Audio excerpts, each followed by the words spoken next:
The thing is, Bob, it's not that I'm lazy. It's that I just don't care. Don't care? It's a problem of motivation, all right?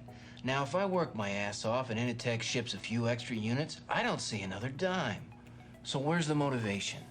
Remember when cubicles felt like prison cells with better staplers? Office Space was Mike Judge's deadpan love letter to workplace misery, a 1999 comedy about TPS reports, soul-crushing bosses, and the printer we all wanted to destroy. The plot? 3 programmers hit their breaking point with cubicle life.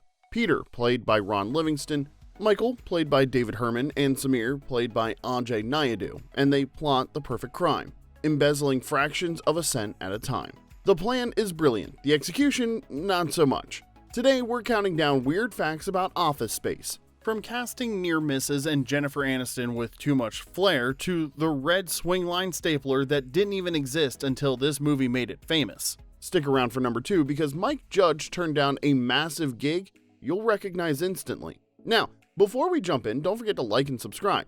It helps YouTube show this video to more Gen X slackers just like you, and let us know in the comments if you want to see more retro movie deep dives like this one. Now, let's clock in and get to the countdown with number 15, the red stapler that fans manifested into reality. In a movie drowning in cubicle gray, one splash of red became legend. Milton's stapler was a spray paint job that accidentally launched a merchandising empire. Oh, there it is. What? Here, let me just go ahead and get that from you. Great.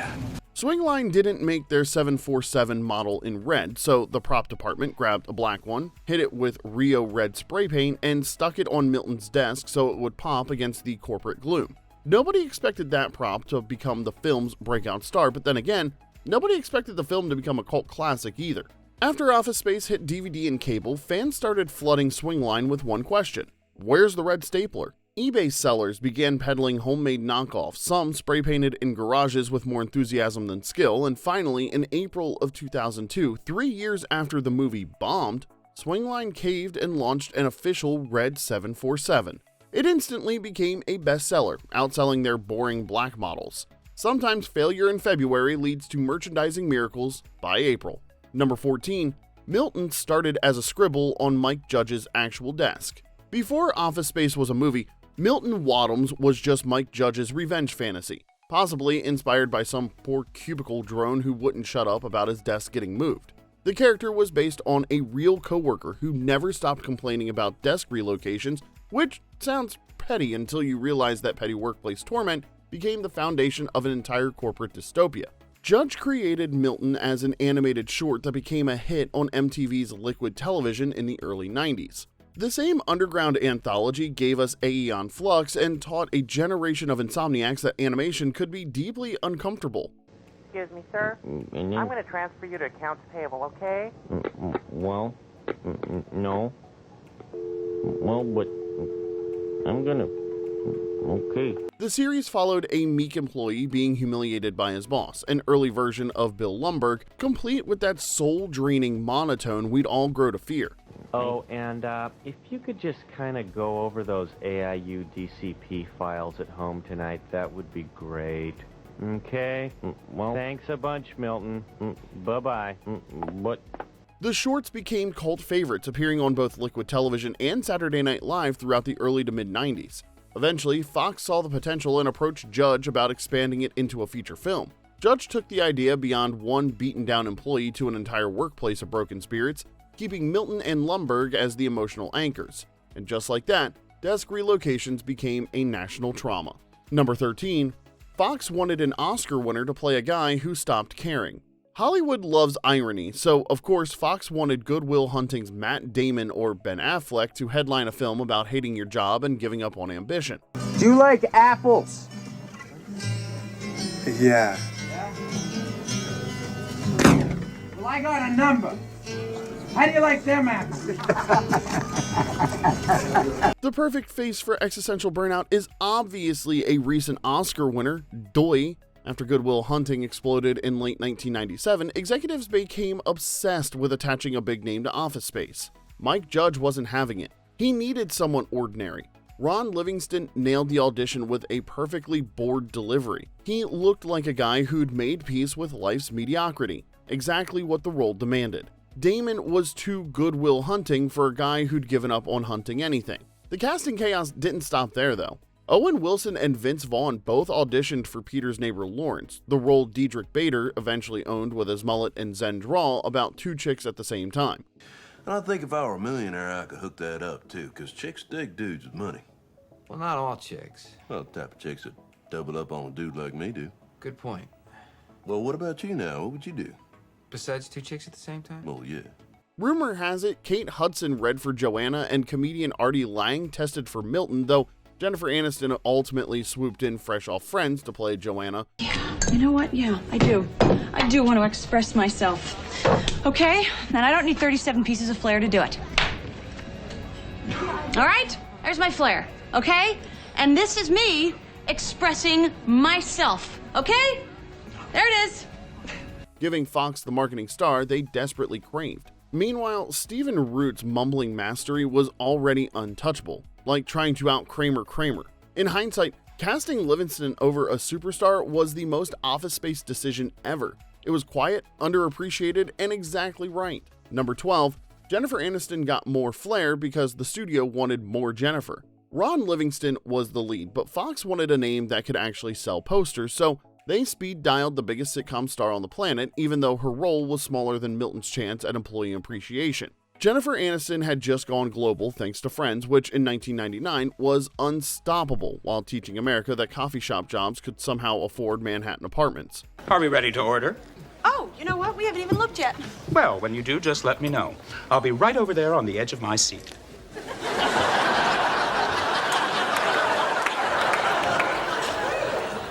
Wow, look at these prices. Yeah, these are pretty cha-ching. That made her a marketing dream, even if her original Office Space role was barely there. To justify the paycheck, the studio insisted Mike Judge expand Joanna's storyline, accidentally birthing the now iconic Flair subplot at tchotchkes that would haunt service workers for decades. The result was a manager obsessed with buttons and a scene that became every retail employee's collective PTSD flashback. Aniston only shot for about 2 weeks, cramming the film between Friends tapings like someone adding volunteer work to their resume 5 minutes before a job interview. But her scenes instantly clicked. Her chemistry with Livingston felt understated and real, her exasperation completely relatable, like she'd actually worked a shift at TGI Fridays and was channeling genuine pain. Number 11, the studio watched dailies and thought everyone was asleep. Every cult classic starts with an executive asking, why aren't they smiling more? Office Space was no different. As Mike Judge shot the movie, Fox executives kept sending notes demanding more energy and faster pacing, completely missing that boredom was literally the entire joke. It's like asking a librarian to crank the fog machine. It just doesn't make sense. They even asked Ron Livingston to lose weight and look more like a leading man. Apparently soul-sucking spreadsheets require apps for some reason. Judge refused, knowing Peter Gibbons wasn't supposed to sparkle. He was supposed to look like someone contemplating the void while pretending to update a spreadsheet. Things got worse when execs saw Gary Cole's slow drawling, yeah. So, Peter, what's happening? Now, are you going to go ahead and have those TPS reports for us this afternoon? No. Yeah. They panicked, convinced the actor was killing the film with every elongated vowel. Meanwhile, Judge was quietly crafting the most accurate depiction of office hell ever filmed, one monotone syllable at a time. The disconnect was brutal. Studios wanted Jim Carrey doing Ace Ventura faces in a cubicle. Judge, however, delivered existential despair with a side of hypnotherapy. Not even the same genre. They also fought him over the Ghetto Boys soundtrack until a test audience fell in love with it. In the end, the studio marketed it like an Office Depot clearance sale, missed the tone entirely, and watched it bomb harder than a frozen computer on deadline day. Number 10, David Herman's girlfriend accidentally invented no talent ass clown. Few insults have aged as beautifully as no talent ass clown, and here's the twist, it wasn't even in the script. The original line for Michael Bolton's character was something unprintable about the real singer that sounded legally risky, so actor David Herman turned to his girlfriend for help, and she casually dropped what would become one of the greatest improvised insults in cinema history. You know, there's nothing wrong with that name. There was nothing wrong with it until I was about 12 years old, and that no-talent ass clown became famous and started winning Grammys.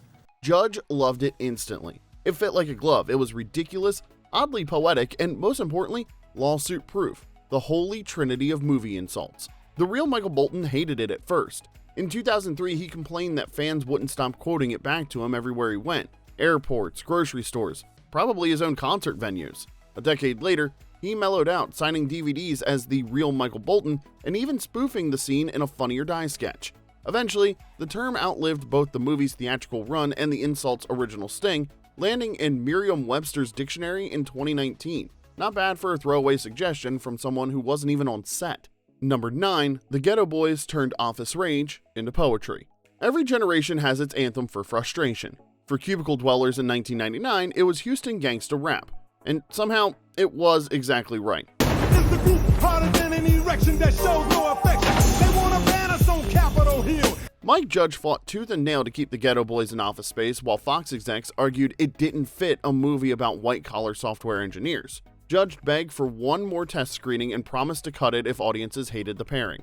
Instead, a 19-year-old in the focus group saved cinematic history by declaring, "That's what's cool! These nerdy white boys and this angry music." The rap stayed, and suddenly angry printers met angry rap in perfect harmony. The Ghetto Boys, Willie D, Scarface, and Bushwick Bill ended up providing the movie's pulse. Willie D later said he loved it, calling the printer destruction sequence all about bucking the system, which is exactly what both the song and the scene accomplished. Turns out, "Damn It Feels Good to Be a Gangsta" translate perfectly to "Damn It Feels Good to Destroy Office Equipment." Corporate team building videos tried to recreate it later, landing with all the grace of a fax machine in 2025, but the original printer beatdown is still pure therapy 25 years later. Number 8, Comedy Central made it go viral before viral was a thing. When Office Space hit theaters in February of 1999, nobody cared. I'm not even talking hyperbolically. I mean literally nobody cared. It scraped together just $12.2 million worldwide, barely covering its $10 million budget, and definitely not impressing the studio that wanted the next Austin Powers. Fox was expecting "yeah baby" and got "yeah, I'm gonna need you to come in on Saturday." Same apathy, just completely different energy. But then came the second life. The revenge tour, if you will. VHS, DVD, and endless Comedy Central reruns turned a theatrical corpse into a cultural phenomenon. The channel first aired it in August of 2001 to 1.4 million viewers, then ran it 35 times by 2003. That's when the movie mutated from flop to corporate scripture. Hello, Peter. What's happening? I'm gonna need you to go ahead and come in tomorrow. So if you could be here around 9, that would be great. Okay? Suddenly, everyone knew TPS reports. Everyone had a case of the Mondays. Everyone wanted that red stapler. It became the shared language of workplace misery. Water cooler conversation starter, lunch break comfort watch, the movie your coworker definitely has on their laptop. Irony doesn't get richer than that. A movie about lazy employees only finding success after years of doing absolutely nothing but playing on cable. Now, we're going to take a quick break because if you're enjoying this deep dive into corporate rebellion, hit that like button and subscribe, and tell us in the comments your most quotable Office Space line. Unlike your boss, we'll actually notice. Now, back to more Office Space chaos with number 7. The poster looked like an Office Depot ad, and Judge hated it. You know that weird guy covered in post-it notes on the original Office Space poster? Mike Judge took one look and said it looked like an Office Depot ad designed by someone who'd never laughed. And he wasn't wrong. The tagline, "Work sucks," didn't help matters. It was about as subtle as a Lumbergh memo and completely missed the film's deadpan satire. They even stuck a guy in a plexiglass cube in Times Square for 5 days as a publicity stunt. The perfect way to sell a workplace satire, actual workplace torture in Midtown Manhattan. When the film tanked, Judge finally got his revenge on the DVD release. He convinced Fox to redesign the cover, sneaking Milton peeking out from behind the post-it man with his red stapler. That small tweak flipped the entire marketing message. Fans recognized the reference, and suddenly the packaging actually represented what made the movie special. Boy, I tell you, some days, one of these days it's just gonna be like... So can I get you gentlemen something more to drink? Or maybe something to nibble on? Some pizza shooters, shrimp poppers, or extreme fajitas? Just coffee. Okay. Sounds like a case of the Mondays. Also, it's proof that Milton is more valuable as marketing than he ever was as an employee, which feels appropriate. Number 6, Lumbergh's meltdown got deleted to keep him robotic. Somewhere on a cutting room floor sits a scene where Bill Lumbergh finally loses it, and it's exactly as unsettling as you'd imagine, like watching Mr. Rogers curse. The sequence showed his Porsche getting towed after Peter stole his parking spot, and for once in his beige existence, the usually unflappable boss completely freaked out. Gary Colt nailed the explosion, shouting while a tow truck dragged away his luxury status symbol, probably his only genuine emotion since 1987, but when Mike Judge watched the playback, something felt fundamentally broken. Lumbergh wasn't supposed to feel emotions. His whole power came from that soul-dead monotone, the eternal, yeah. I'd like to go ahead and welcome a new member to our team here. This is Bob Slidell. Yeah. That made your skin crawl and your spirit die. So, Judge cut it. The meltdown got axed, and all we see now is the Porsche being hauled off in the background while Peter, Michael, and Samir cheer, blissfully unaware they've destroyed their boss's entire identity. Cole later said he was relieved. The outburst made Lumbergh seem human, and that defeated the entire joke. We needed him to stay robotic, untouchable, and forever calm. Keeping him composed even while his only friend got towed made him scarier, funnier, and infinitely more memorable. Number 5, PC load letter was real, and the reaction was pure instinct. One of the exercises that you're supposed to figure out what you would want to do. If PC load letter, what the fuck does that mean? The most relatable line in Office Space, it wasn't even in the script. When that possessed printer flashed PC load letter on screen, David Herman had the same reaction we all did. Complete confusion mixed with rage. Turns out that cryptic error message was 100% real. Hewlett-Packard actually programmed their printers to spit out that gibberish, as if office workers didn't already have enough reasons to fantasize about destruction. Herman's response, PC load letter, what the f does that mean? Wasn't acting. The printer jammed mid-take, and his frustration was so raw, so perfectly universal, that Mike Judge knew he'd struck comedy gold. That's the sound of every person who's ever battled a printer at 4:45 p.m. on a Friday. To this day, tech forums still reference PC load letter whenever something breaks, which, let's be honest, is constantly. Printers run on spite, toner, and the tears of people who just need to print one more page. Number 4, the waiter with too much flair took Fox to court and lost. Remember Brian, the aggressively enthusiastic tchotchkes waiter who guilt-tripped Joanna about expressing herself with more buttons? Well, like Brian, for example, has 37 pieces of flair on today, okay? A terrific smile. You want me to wear 37 pieces of flair like you're a pretty boy over there, Brian? Actor Todd Duffey loved playing that guy until 2007, that is, when his face ended up all over a product called the Office Space Box of Flair. It came with a parody guidebook and 15 actual buttons. Duffey sued Fox, claiming the studio used his likeness without permission on both the book cover and one of the buttons, a legal no-no called the Lanham Act. The court, however, disagreed, and here's where it gets beautifully, poetically ironic.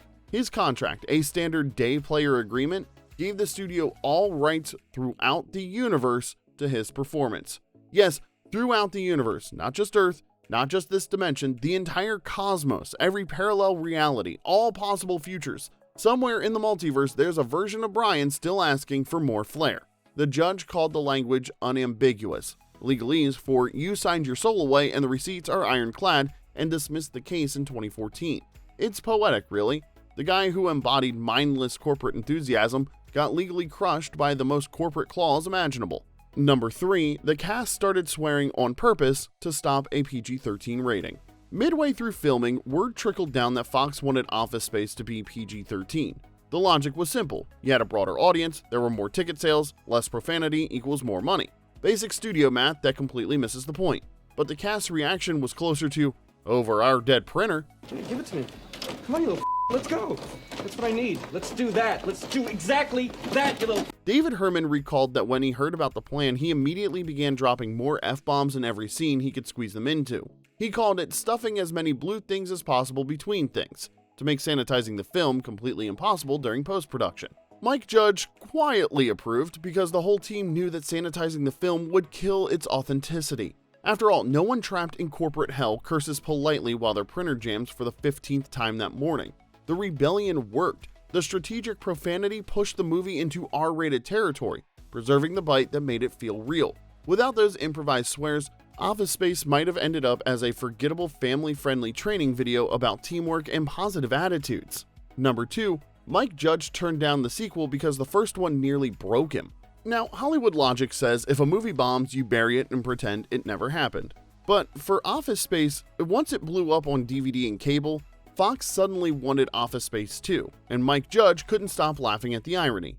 The same studio that called it too slow, too weird, and marketed it like a clearance sale now wanted him back for round 2, but Judge's experience making the first film had been a nightmare of executive interference, creative tug-of-war, and notes about more energy that completely missed the tone. I don't know about you guys, but I'm tired of being pushed around. Aren't you? Yes, Peter. But I'm not going to do anything illegal. Illegal? Samir, this is America. Every fight he'd won, keeping the Ghetto Boys, maintaining the deadpan tone, and resisting the PG-13 cut, had cost him something. When Fox approached him about a sequel, he politely declined. He later told interviewers that just thinking about going through that process again gave him hives, which is probably the most relatable thing anyone involved with Office Space ever said. Number 1, The Office came calling and Mike Judge hung up immediately. Now, we know he declined Office Space 2, but little did he know another Office would soon come knocking. A few years later, NBC reached out asking Mike Judge to adapt The Office for American audiences. NBC even mailed him a packet stuffed with glowing reviews for the British version. No, show us your moves. Nah, there's no beat, is there? Go on. You can't do like music and everything. Well, let's well, as it's for charity, just a little bit. Critics loved it, audiences loved it, everyone loved it. Then Judge started reading and the first line of one article stopped him cold. The Office succeeds where movies like Office Space failed. That was it. Judge threw the material down and turned the job down on the spot. No meetings, no phone calls, no polite, let me think about it and get back to you, just no. Hard pass. The gig went to Greg Daniels, Judge's own King of the Hill collaborator, who turned it into one of TV's most successful sitcoms. NBC got their Office. It became a phenomenon, and Mike Judge, well, he was perfectly happy watching from the outside, probably laughing at the irony. And there's 15 weird facts about Office Space, a movie that flopped harder than a printer on a Monday morning. So, which fact surprised you most? The Flair subplot that killed an actual restaurant policy, or the swearing rebellion that saved the rating? Drop it in the comments and don't forget to like, subscribe, and ring that bell. And remember, if anyone asks for those TPS reports, tell them you're working from home. They can't prove otherwise. Until next time, this is Remember When.